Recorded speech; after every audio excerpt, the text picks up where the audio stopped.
broadcast network, AFTERBUZZ TV. Over 20 million weekly downloads in over 150 countries, and your #1 source for after-show entertainment.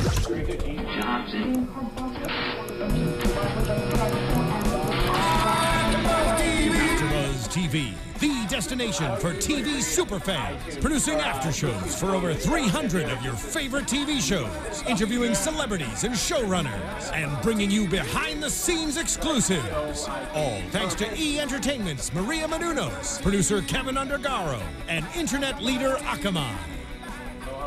Now, let the buzz begin! I'm coming. Hey, Resurrection fans! Welcome back to AfterBuzz TV's after show for Resurrection. We're talking about episode Forsaken. Don't forsake yourselves. Join me here at AfterBuzz TV. And unfortunately, it is just me this week. Thanksgiving travels, Thanksgiving sickness, you know. Everybody loses their voice a little bit here and there. G. Madison is overseas. We miss him. Melina Avi's also overseas. I don't know what's going on. I got to get in on this out-of-seas ticket because I'm just here in the U.S. Chelsea Breach, unfortunately, is not feeling well tonight. Send her your wishes at cbreach on Twitter. C-B-R-I-C-H-E. Hope she feels better, and we will have them back next week. But let's talk about Resurrection. This was a good episode. I was legitimately on the edge of my seat for most of it, which I think is something that you can't necessarily say a lot about Resurrection. Usually the episodes sort of build very slowly throughout, and then at the end they hit you in the face with something big, and that definitely happened here. But I was definitely intrigued and interested throughout this episode. So let's dive into it. We opened up on Lucille cleaning off the red painted crosses that we saw a few weeks ago, or before our little mini hiatus here. After now we know that they call themselves the True Living of Arcadia. Ray and Carl and their little hate group, basically. It is a hate group at the end of the day. They went out and they painted big targets, if you will, on people's doors, letting them know you are not wanted here. We don't like you, and they kick them out, or they don't kick them out, but they let the town know that they don't want them there, and it's scary. And what we see at the beginning here with Tom, he's sitting down with this woman, and we don't know her story. She's new to us, and she's talking about, in fact, kicking out her father-in-law who came back. Her husband is dead and has not returned, presumably because he wasn't born in Arcadia, perhaps, which would be confusing. Either way, her husband is not there. Her father-in-law is. And what do you do with that person when there are people out there trying to hurt the returned and their loved ones, basically? Her kids are scared. Somebody painted a hate symbol on their front door. How do you explain that to a little kid? It's a scary thought, but at the same time, how can you just there's people out there trying to hurt these people, and this is maybe not your blood relative, but a loved one, and you've effectively cast him aside to protect yourselves? You've put him in harm's way to protect yourself. It's a very selfish thing to do, but for a mother, there is a certain amount of sympathy that you sort of have to give her right now, and you can hear me arguing with myself right now as I give you both sides. You can talk to me if that makes you feel any better. I can. Sean, what would you do in this situation? You don't watch Resurrection, so you're very much out of context here. I am. But let's break it down to its bare essential. There's somebody, because it's great that you don't watch it because that'll give you an outside perspective. Somebody hates someone that lives in your family for a totally ridiculous reason, whether it be race, religion, anything like that. They don't hate you, but they hate your loved one. It's scaring your kids, but that person is putting you at risk. Do you send them out of your home, even knowing that they don't really have anywhere else to go? I think I would send them out. You know, it could go one of two ways. I would say you could send them out, or you could maybe have a conversation with them and give them an ultimatum. Hey, if you're staying in my place, you have nowhere else to go, you got to put up with my rules. And my rules are you don't act, I guess, you don't prejudice my family, or... Well, no, but here's the thing. Yeah. Is the person, like, this woman's father-in-law, he came back to life. He's a returned. He's living in their house. It's just who he is. Oh, okay, so he's putting them in danger because he's a returned. Yes. And other people want to hurt him, but then because you're letting him stay there, they could hurt you too. Exactly. It's just if they're my loved one, man, I'm going to have them stay in the house. Yeah, and I think for the most part, most people in Arcadia are doing that. They feel the same way. But this is a tricky situation because he's not quite her loved one. Her husband, who's dead, this is his father. So they're not related, but they are family. And I think Tom makes that a plea to them, to plead to her, but at the end of the day, she just says, no, you have to leave. She's not the only one. A lot of people in town, enough that Tom effectively had to set up a little mini homeless shelter in the Church of the Returned because there's nowhere else for them to go. They don't want to go to the government. Like, my first thought was, oh, they can go to the government. We've seen that it's not that bad, at least for the children that we've seen there. But we know that there are a lot of sick returned, so that there's a little bit of fear that they might get sick if they go there. It's a tough call. What do? You've effectively made these people homeless through fear-mongering. It's a tough call. And so dealing with the painted crosses and everything, we have Fred and Marty effectively on the case, trying to figure out who's behind it, why are they behind it, what is the next step of their escalation, because this is just the first step. Marking their doors is just basically giving someone a target to then do further harm. So Marty goes, he's talking to a coffee shop owner about, you should can you help us? Like, you have security camera footage, and the guy, maybe he's lying, I think he might have been, is basically saying, I don't want to help you because that would only target me more. It would send people back to my doorstep to hurt me more if I help you. And Agent Bellamy's got a very good... it's a tough situation. Everything is a tough situation when you're dealing with a hate group like this. It's effectively like having the KKK running around or having Nazis running around. They hate for no reason, for no discernible reason except for fear. And so you have to respond to that. So knowing that Fred goes out and he's digging and digging, and they find out that the group is calling themselves now the True Living of Arcadia. And their leader is this guy, Joey Nolan, who Fred knows. So he goes, like, a small town, so of course he knows him. He goes and he confronts him, and oh, what a standoff. He tells him, like, oh yeah, I talked to your dad and your PE coach. You know, you marked up your old PE coach's door. That you drew a upside down red cross on your old PE coach's front door. And he told me some stuff about, like, how you didn't hit puberty real early because of that whole missing testicle thing. You'd think a guy would have some sack to stand up and not be a hateful bastard. Calls him out. And then Bellamy just keeps it going. He just picks up, and this is where Bellamy is confronted with a huge string of difficulty, because earlier in the episode, Tom confronted him, should he come out as a returned? And it's a reasonable question.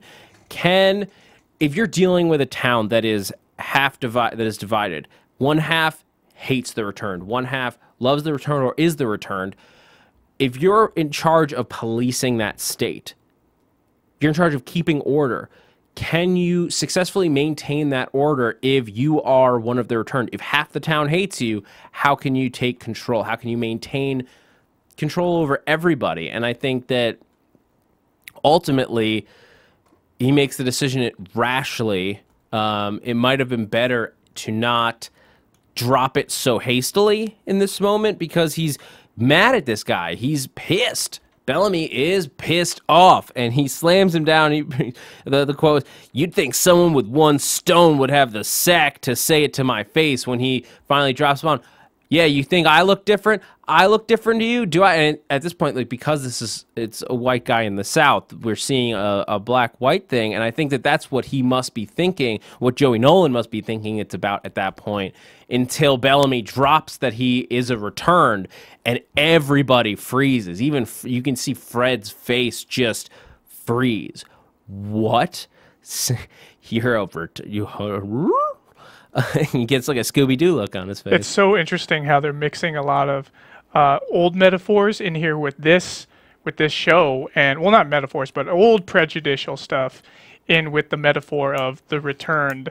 It's like a new race to have prejudice against. Oh yeah, absolutely. It's something that a lot of shows are dealing with as we in society deal with certain things like gay marriage and hatred of gays. Hate is never a topic that goes away. There's always some group that people are hating on, and we're always, as a society, moving forward to hate less. And I think that this show is one of the things that's great about Resurrection is its ability to call that stuff out and put it in your face and show you by using what feels like this guy thinking that it's about race, about black versus white. It shows him how ridiculous this kind of hate is, this indiscriminate hatred, because these people haven't done anything to him. Caleb did, but that was one guy. There's one guy out of all of these returned that did any kind of harm, just like he would have done, just like he did when he was alive. So throwing that in his face, the absurdity of an old prejudice that were past and putting it right up against the new prejudice towards the returned is a great symbolism, not really a parallel. Let's call it a parallel. Simile, parallel. It's a great parallel. It shows it's a great getting that across. I wrote down in my notes just like Bellamy, drop the mic as he walks away from the scene, leaving everyone just not sure what to do from there. But so then, elsewhere in this episode, meanwhile, we have Ray, who was a big member of the True Living of Arcadia, in the hospital, the first non-returned to get sick. And that's a big deal. I'm still partially operating under the assumption that somehow he was a returned. It could in theory have been when he was younger, similar to Bellamy, but I think that they just based on his little speech at the end of his little arc in this episode, I think that it's safe to say that he's not, at least as far as he knows, because we get there, Maggie and Elaine having a little heart-to-heart about a big part of this episode was Elaine's struggle to deal with the fact that she's had to take care of Ray his whole life. It's a tough situation when you're put into that mindset where this is she was just a young girl who was forced to take care of her brother. She had somebody who relied on her night and day, 24/7. She couldn't leave him. She drops that when she's talking to Fred, she didn't go to art school. She was good. She was ready to go to art school. She could have gotten in. She could have had a wholly different life. But she couldn't because she had to take care of Ray. And it's a tough situation. I can't even imagine what that would be like to have somebody truly depend on you. They could not function. He would die if she left him alone. And so of course she's freaking out because now he's sick and she has to take care of him all over again. She's just starting to get on her feet, living on her own. She's got her job. She's just she's making it day by day, and she's getting into a point where she might be able to think about the future. Maybe she can see a point now where she could think about the future, and Ray gets sick again. And she loses it. I really liked when she talks about the fact that he tried to raise chickens in the kitchen one time, like that, as if that's a good idea. And it makes sense if in a small kid sort of way, and Ray is mentally very much a small child. You use chicken in the kitchen, you make chicken in the kitchen, you make eggs in the kitchen, keep chickens in the kitchen. But that is so unsanitary. Yes, very unsanitary. And as Elaine says, when he does that, she has to clean it up because he doesn't. it's like having a kid, a 30-year-old kid, because he just doesn't know any better. He tries to know better. He wants to know better, but he just doesn't. He is mentally handicapped, and that's a struggle for everyone in his life. But what's scary in this episode, and it's sort of like Ray has been a little bit more cognizant this season than he was last. If he drops the bomb as Maggie's giving him the stem cells from Rachel, which I will get into in just a little bit. If I die, tell Elaine, don't trust me. It won't be me. Even as he's about to die, he says if he comes back, he doesn't want anyone to trust him because he thinks that whatever the returned are, they're not human. And it raises such an interesting point. Like, I'm very curious if he does die, and I almost want him to die and come back now because of just the ramifications. I'd be interested to see not only how he would react, coming back, probably feeling exactly the same way, having this cause, like, I want to go out and get rid of the return, but being one himself. But also, what does that do to the community at a large? What does it do to the true living of Arcadia? Do they accept him back in? Do they fear him? He wants to help them, but he is the enemy in a way. So what does that happen? I'd be very curious to see what would happen if that comes about. And it just raises the point that I've thought about more and more on this show, and it's getting admittedly a little bit hard to see where they're going. It's been a struggle. Last season, we had all these crazy theories that were thrown out about aliens or alternate Earths, or like, where are these people coming from? Are they pod people?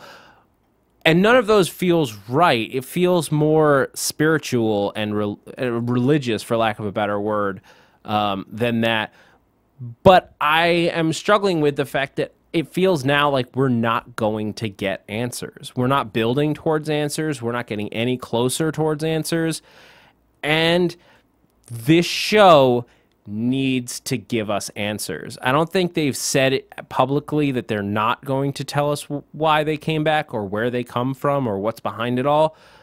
But I hope that they do eventually. And I get that that could be a series finale thing in like however many seasons, season 5, season 6, reveal. But I want to know that they know. I wish that they could give us something to know that they know where this is going and what is going on. The Leftovers is a natural comparison to this show. It's sort of the antithesis of Resurrection, where everybody goes away instead of coming back. And they've said straight up, The Leftovers is not about answers. It's about the reaction to the situation. And that's fine because there's only one event, and it's all just reactions to one event. But when you keep having people coming back, when you keep having new characters introduced, new returned coming in, having agendas, and it's changing, the supernatural element of it is evolving as we go forward, I need answers, or at least hints of answers, something that I can debate on and we can talk about here on podcasts like this. I need something more. So I hope that down the line we will get those answers. And that's my little rant for this week. And I hope the showrunners, writers hear this podcast on iTunes or on YouTube, and that they're able to take your advice, Zach. Yeah, I know. And I should talk about iTunes and YouTube. Thank you for the smooth transition there, Sean. Guys, thank you so much for tuning in every week here at AfterBuzz. We strive to give you the best Resurrection podcast, the best podcast network that we possibly can, because there are so many things that you could be doing with your time, but you choose to come here and listen to us babble on and just talk nonsense about television every week, and it means the world to us. The fact that you guys tune in, AfterBuzz these guys do over 80 shows a week. 80 hours of content that they provide to you for free. That's huge. That is no small feat. And the best way that you can help us out here at AfterBuzz is to go onto iTunes and hit us with a review. Because not only does it help us out, it helps keep the lights on, helps keep AfterBuzz searchable and findable for new listeners, but also helps sponsors find the network. It helps guests find the network so they can come on our shows. It helps keep everything on board. And it also just makes a difference towards helping people find our show. All of it. I got a little off track there. But Thank you guys so much for tuning in, and it helps us make this the best podcast that it can be. AFTERBUZZ. AFTERBUZZ. AFTERBUZZ. That's right. And I also want to give a little shout out to some of our YouTube commenters. We don't usually talk about you guys because there's a lot of you. And iTunes, we like to get you guys on iTunes and we shout you guys out. But this week we have a little extra time since I'm alone today, and we're going to, except for my fantastic engineer Sean, of course. But I want to give some shout outs to some people who commented a few weeks ago on our last episode. Lola Larissi says, "I miss the beard, Zach." If you're watching at home, you can see that I very much have the beard back. If you weren't watching a few weeks ago, I very much had lost my beard for various reasons I won't get into, but I was beardless for the first time in years. It was uncomfortable. It was weird. And I also had a comment. Let's see. Your beard is back in full force. It's looking very full. Oh, yes. Very nice, Very Zach. much. PTL 2007 said, "Where's the real Zach Wilson? Who's this 12-year-old looking return version of Zach hosting this show?" Don't worry. The real one's back. I kicked that guy out. I outgrew him, if you will.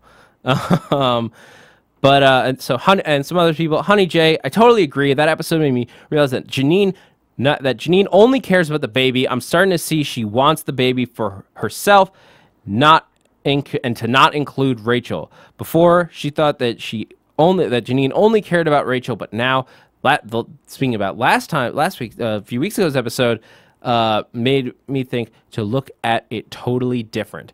And after this week's episode, it got even crazier, and that's even more apparent than ever, that Janine is off the rocker. There's something wrong, and she's lost it. She has lost her mind. Ron Simpkins, thank you so much for commenting. Cherry Odette, I'm just going to read off your guys' names to thank you, but before I jump back in, Dana Isaac, I already said Cherry Odette, Mac HD, Solitaire 401, Jennifer Provenzano, Little Mar 22, Marima Tropoja. Thank you guys all so much for listening, and I hope that you continue to listen in the future.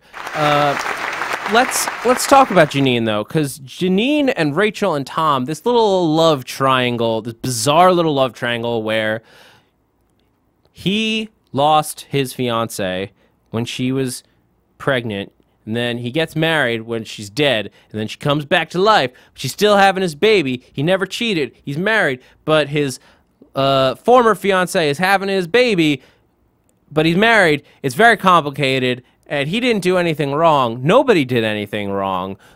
And so there's no one to blame. It's just a crazy situation. But Janine in this episode, we get full confirmation that she is not being helpful. She thinks in her mind that Rachel was sent, Janine, who cannot have children, she's barren, thinks that Rachel was sent back by God to give her a baby that she can't have herself. That is her husband's child without him having an affair, and that she will then raise it as her own. She thinks that Rachel will give birth and then disappear, much like Barbara did, much like Mikey did, and she's out of her mind. I think that absolutely is Rachel could have, if events of this episode had not happened, that could have been where we were headed. But I don't think that is what's, I mean, now we know what's after what happened to Tom at the end of the episode. But so let's go through this storyline. Maggie goes to has a theory basically on why Rachel got better. And that is based around the fact that the only difference between Rachel and everyone else is that she's pregnant. So fetal stem cells, a very powerful scientific, biological function in terms of healing, and there's done a lot of research towards cancer cures and stuff like that. She thinks that the stem cells, the fetal stem cells, embryonic stem cells, could be the cure. Could be the key to curing everyone's who's sick with the virus. And it's a great thought. It makes a ton of sense. The only thing they have to do is take out some amniotic fluid to get at those stem cells. And it's a basic amnio procedure, outpatient, and there's a little bit of risk, as there is with any kind of surgery like that, but it's minimal, and Rachel instantly decides, yes, if I can if I can save lives, not just Ray's life, but many lives, because there are a lot of other people sick with the virus. If she can save them, then of course she's going to take the small risk to herself and to her child to save them. We know that the return tend to have gotten better, with the exception of the virus, fairly easily. So it makes sense that she would go through this. But when Janine finds out, she acts like she was the one getting the super. She's like a mom who just found out that she has to go through a procedure where her baby might get miscarried. She's acting as if it's her, and it's scary when Tom later finds the journal. When he finds that journal, he's flipping through. They're gonna do this to my baby. She's referring to it as her baby. That's the talk of an insane person. Bottom line. She's uncomfortable when Tom suggests a name, because Rachel and Tom had this great, cute little back and forth in the car where they're talking about, what should we name it? Oh, not Teddy. Remember, I dated a Teddy. Yeah, I hated that guy. Rachel's got the little toy lamb for her kid. We can see that these two have a great bond. They have a great chemistry, whereas Tom and Janine feels like a very functional chemistry. They came together out of they found themselves almost through work, like you would have like a work wife, but they just took it home with them. Don't take your work home with you. It's not good. But when Tom suggests Nathaniel, which was Rachel's idea to name the baby, Janine sort of freezes, not sure what to say. She didn't like that name, but it's not really her place. It shouldn't be, and I think she knows that. But at this point, she sees what's going to happen. She sees that this is out of her control, and she wants to take control. So that's when she basically kidnaps Rachel. Tells him, Tom says we have to go stay at my sister's house. Tom says we're going to do this without... I don't know, if I'm Rachel, I'm like, this, maybe Rachel, she died a few years ago. Maybe she's not quite used to having cell phones around, but it'd be pretty easy. Just pick up your cell phone, be like, hey, Tom, we're going to go stay at Janine's sister's house. Is that cool with you? I just wanted to double check, since I'm only hearing this through word of mouth in a time where no one's really to be trusted. And it's just a quick phone call or a text, even a text. Hey, Tom, heading over to Janine's sister's. I'll see you there later. All that solves the whole thing really quick. But, of course, as we build forward, Tom figures all this out, figures out what's going on when Rachel calls him, when he finally gets in touch, and demands that Janine bring him back. She's just straight up lying at this point to her husband, of all people. Like, this is pretty dark stuff. And Tom is conflicted at the point because he hears about, from Marty, that the potential that the true living of Arcadia might attack again. They might go after the returned. So at this point, he has a very tough decision. Does he go and help the people who desperately need his help, this big group, or does he go to help his former fiance who is in danger from his wife? It's a tough situation. It nerdily reminds me of Spider-Man having to choose between Gwen Stacy and the school bus full of kids. Which do you choose? And he goes for luckily for him at this point, it's not really a life or death situation. So he goes to get the return. He goes to check on them, make sure that everything's okay. He meets Marty over there. And once he gets there, everything seems fine. He's going to go get Rachel and from Janine's place. And when he talks to her, he drops the reason that he thinks Janine is going nuts, and it's because she knows that he's in love with Rachel. And everyone, you can hear the collective audience go, "Aww." I can see it being queued up. See, that was what the audience felt like. And of course he is. Of course he is. Rachel, he fell in love with Rachel out of just the course of events of his life. He fell in love with her. That was it. She was the love of his life. He was going to marry her. But she died, had depression, killed herself. It was a terrible, terrible thing. And he tried to move on. He did as much as he could, and he found Janine. It was sort of like she was the best he could do, like the best he could find. It seemed probably seemed right. They probably seemed like they were hitting it off, but Rachel connects him to him in such a way that no other person will. The best term for it is soulmate. They are soulmates, whereas he and Janine sort of fit together. And now that Rachel's back, he's in a tough situation where, as he says, he wanted to be a good husband. He wanted to do the right thing, whatever that was, and he didn't know what that was. And it's tough when you're married and this random thing comes back. This thing that can only happen on television comes into his life. But now he knows what he needs to do. And the fact that Janine would go behind his back would endanger Rachel and his baby, I think that's his final straw of like, no, I need to give in to my feelings and just leave Janine and be with Rachel, for better or for worse. That's what he wants, and it's going to destroy his marriage one way or the other. So why not just embrace it, be done with it? Janine's going to get hurt no matter what. This baby might as well have a happy family around it going forward with its life. Whatever it's going to be, because whatever happens with this baby, it's going to be nuts. This baby that's developing super rapidly, so it'll probably grow really rapidly. Maybe by season 3, we've already got like a 6-year-old running around. Who knows? But then, right as we think that Tom has made all the right decisions, he's doing the right thing, the church is attacked. Somebody throws tear gas through the windows. Everyone's running out. Get out. Tom's trapped. He's trying to break down the front door so he can get out, and he's choking on the tear gas. And then there comes Carl, who threw the tear gas and slams into him. And everyone just freezes. I know I did. Exactly. I think I probably shouted in the room. I was like, "Oh no!" Because right, and of course it's going to happen. It was right at the peak of his, like, I figured it all out. I know what I'm going to do now. Everything's going to be all right. That's when a car comes along and hits you in the face. I don't know if he's dead, though. The shot sort of implied it, where we like see his limp hand sort of go over to, and we see a blood puddle under him. There's always a chance until they declare it, and until they declare it, I don't know that I would call him dead. But here's the bigger question, because it's resurrection. It's not a normal show. He died. Does he come back as a returned? He might be dead. He might not be dead. He might now be undead. Very confusing. But so it remains to be seen. We didn't really see anything of it in the previews, but we'll get into that later.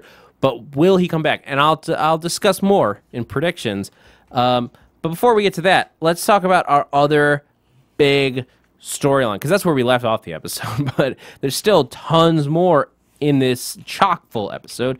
But real quick, let's talk about Mama Langston and Henry and the deal.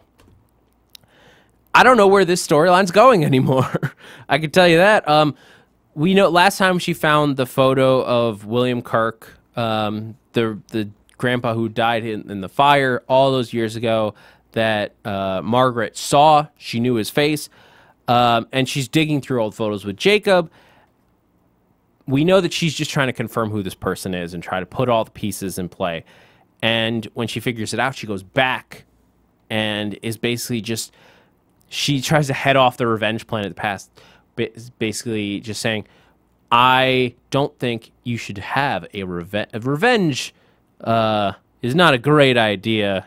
She tries to pretend that, oh, there were such terrible rumors about the Langston, but I was just a girl. You can't, I mean, who knows what really happened? She knows. She knows what happened. That's the end of it. She knows all of it because she was a part of it. She's evil, bottom line. Great actress, great character, making the show worlds better, but she is evil. So at this point, she tells him, kill the deal. She knows that there is something in place to ruin them, a plan afoot to destroy the Langston family, and she doesn't want it to happen, so she tells him to kill the deal. Of course, when Henry gets the call from the bank that the deal has been canceled, he's devastated. He doesn't know what to do, so he refuses to give in. He refuses to say, I'm done. Like, he refused to be done with it, to leave it there. So he goes and he demands to know why the deal was canceled. And at this point, he gives this great speech, fantastical speech about how rebuilding this factory is about revitalizing the greatness of American business. And it's this moving speech worthy of the most middle-class favoring politician. Like, get America back to work. Sounds like something from the 50s or 60s television commercial. It's almost like he's a man born in another time. But he wants to, it's like, we need to make things, this culture of just this disposable culture where we just throw out everything. We need to make good handmade furniture, which I don't disagree with. We throw things out all the time because when you make them out of corkboard, they don't last very long. But so he gives a speech, and then Grandpa Will comes out of the back and he basically decides in that moment to lay it on the line. I'm his grandfather. I'm a returned. We don't publicize it because look at what else is happening in town. But he tells his grandson, you need to back this guy. You need to work with this man. But here's my big question is he moved by Henry's speech? Does he legitimately think that this is a different Langston? And we know that it is. We know that Henry is not an evil man. He has his misgivings. He does. He went into a vast depression after he lost his son. Let the factory crumble because of that. But he does seem to be on the right path. He has the right desires, the right reasons for reopening this factory. Nothing evil about it. But does Grandpa have an ulterior motive here? Or does he want to, or is he legitimately saying this is a positive business decision?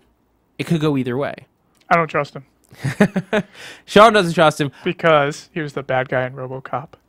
Was he? Yeah, he played Sinclair in the original RoboCop. The guy who played Red Foreman? No. Or is that who we're talking Henry. about? He's good Henry? Good guy. He's good. No, but I was just saying, he's the one who gave the speech, right? He gave the nice speech, but yeah. we trust him. I know, I was just joking. I mean, usually I do carry prejudices over. It's part of why I like Margaret so much, because she's Catelyn Stark from Game of Thrones. I want her to be good, but she's just so good at being evil. But no, it's Grandpa Will that we don't trust. The 25-year-old Grandpa Will. But yeah, he's got more on his plate. The question is whether he's going to screw Henry over or not, and he's definitely in a position to, because when the bank says that Mr. Addison is totally good, he's got everything in place, but Henry doesn't have the collateral to make up all hundreds of thousands of dollars for a bank loan. The land isn't worth as much as he thinks it is. The bottom line becomes he has to mortgage his home. He has to remortgage his home in order to make this deal. And now, if it goes south, Henry stands to lose everything. And so if Grandpa Will screws over this deal, screws over Henry, he is going to lose his house. He potentially could lose his family to this. It could be, I mean, what happens when you lose everything? His mom is not going to be happy with that. And I imagine his wife isn't either. Lucille's probably going to be very pissed when she finds out that he went through with this. I don't think she didn't really want this deal to start. She didn't really want to go through with this, and to put everything at risk for a deal like this is dangerous. It's very, very risky, especially in this economy. I'm not going to go on a political rant. Don't worry. You don't have to worry about that ever from me. But so that's the episode in a nutshell. Lots of stuff to look forward to. Sean, let's go into predictions real quick. And now, your AFTERBUZZ TV predictions. So, guys, next week, we actually come back next week, not in a few weeks. I'm not sure what we're looking forward to exactly. There's a lot at stake here. What's going to happen when it's discovered that Tom was killed? What's going to happen with this deal going through? I think Mama Langston's going to be pissed. The fallout from Marty coming out, I think the town is potentially going to turn on him. I think that there will be some. It's either going to be that the true living of Arcadia are going to back down in the wake of hurting Tom, or or more likely, this is going to be a rallying point of where the town truly becomes divided. It becomes truly polarized between the Returned and the people who support the Returned, and the people who just want to kill them, just want them gone from Arcadia. And violence can't be far around the corner. We're coming up to a mid-season hiatus over the Christmas break, so there's probably going to be a big point. Maybe not as big as a character dying, for now at least, with Tom, but who knows where we're going. When Mark Hildreth joined us a few weeks ago, he did say that at a certain point, this show is going to take a huge left turn and never be the same again. I wonder if his death is that point. It remains to be seen. Lots of things are up in the air. I'm looking forward to it. I hope you guys are. Thank you so much for joining me tonight on here at AfterBuzz TV. Thanks to all of you for listening. Thank you, Sean, for joining me today. Very welcome, Zach. And joining in when needed, and for the wonderful sound effects, and for keeping my levels nice.